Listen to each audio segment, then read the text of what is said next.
And the United Nations is once again accusing Israel of blocking aid deliveries to northern Gaza. Israel has rejected 95% of all fuel and medicine supplies entering the area. Let's speak to Hani Mahmoud. He's live in Rafah in southern Gaza. Hani, has there been any let-up in the bombardment? Human rights groups have been gathering testimonies of summary executions of Palestinians by Israeli forces. Al Jazeera has obtained exclusive pictures and witness accounts from members of one family. They say that on the 19th of December, Israeli soldiers executed at least 19 civilians in Gaza City. Charles Strafford has their story. And a warning, some viewers may find the images in this report distressing. US President Joe Biden has held a phone call with Israeli Prime Minister Benjamin Netanyahu. It comes after rising tensions and growing frustrations in the Biden administration about the policies of Israeli Prime Minister. Alan Fisher has more from Washington.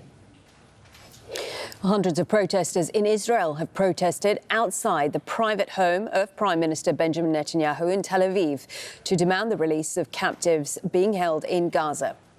I speak to Laura Khan. She's in occupied East Jerusalem. Laura, anger and frustration have been mounting for some time against the Israeli government. Are we heading to a tipping point, do you think? Meanwhile, Israeli forces have been accused of abusing, torturing and humiliating Palestinians in Gaza after taking them into custody. Thousands have been detained and kept in secret locations since the war began. Katia Lopez Hodayan reports on the accounts given by some of the detainees who were released and a warning some of the images and testimonies are disturbing. Still ahead on this Al Jazeera News Hour.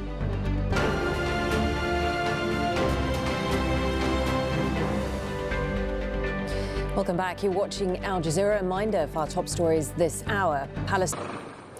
Criminal cartels are tightening their grip on indigenous communities along the Mexico-Guatemala border, causing a surge in internal displacement.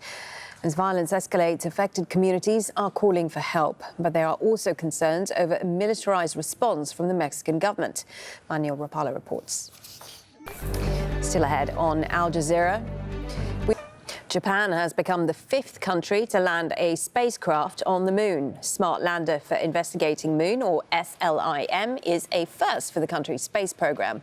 But as Colin Baker reports, problems with the solar power system may limit its mission.